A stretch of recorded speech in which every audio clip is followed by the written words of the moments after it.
যদি আমি জানতে চাই কেমন ছিলেন আমার নবী, তিনি ছিলেন মধ্যম আকৃতির একজন মানুষ।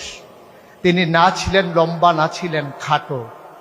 অবাক বিস্ময়ে মানুষ তাকিয়ে দেখত।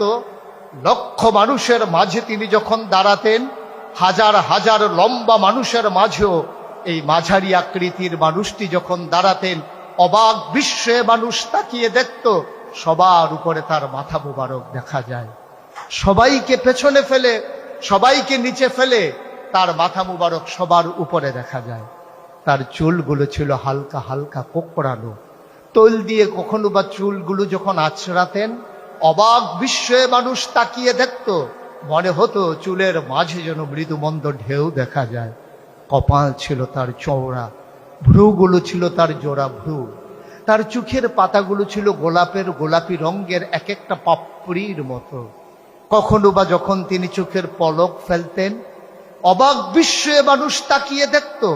মনে হতো মৃদুমন্দ বাতাসে ফুটন্ত গোলাপের এক একটা পাপড়ি যেন দোল খাচ্ছে।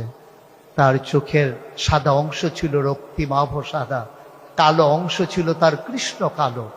কখনো বা যখন তিনি চোখের পলক ফেলতেন, মানুষগুলো অবাক বিস্ময়ে তার দিকে তাকিয়ে থাকতেন।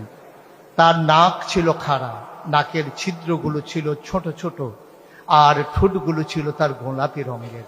ঠোঁটের উপরেই ছিল তার চিকন সুরগোফ।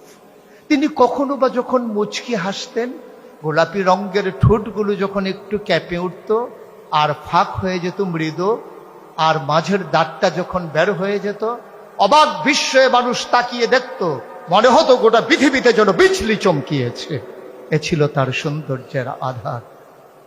তিনি কখনো বা যদি হেঁটে যেতেন কোনো মেঠু পথে, মরুপ্রান্তর দিয়ে তিনি যখন হেঁটে যেতেন, মানুষগুলো তার পেছনে পেছনে হাঁটত। 1 মাস পরে কোনো এক সাহাবা যখন ওই পথে আবার আসতেন, ওই পথের ওই জনপদের মানুষগুলোর কাছে জানতে চাইতেন, এ পথ কি মারিয়েছেন আমার নবী? কখনো কি এ পথে হেঁটে গেছেন আমার নবীজি? অবাক বিশ্বে ওরা জানতে চাইতো, তুমি কেমন করে বুঝলে?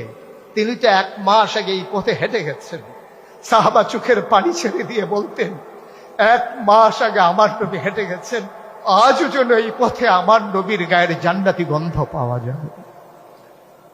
এ নবী যখন প্রচন্ড রোদের মাঝে খরতাপে ঘেমে যেতেন, কপালে যখন মুক্তার দানার মতো ঘামগুলো জমে যেত, আস্তে করে তিনি তার বিবিদের ঘরে, আমাদের মায়েদের ঘরে যখন যেতেন, মায়েরা তাকিয়ে দেখতেন কপালের মাঝে মুক্তোর দানার মতো ঘাম জমে আছে, যেন সোনার মাঝে সোহাগা।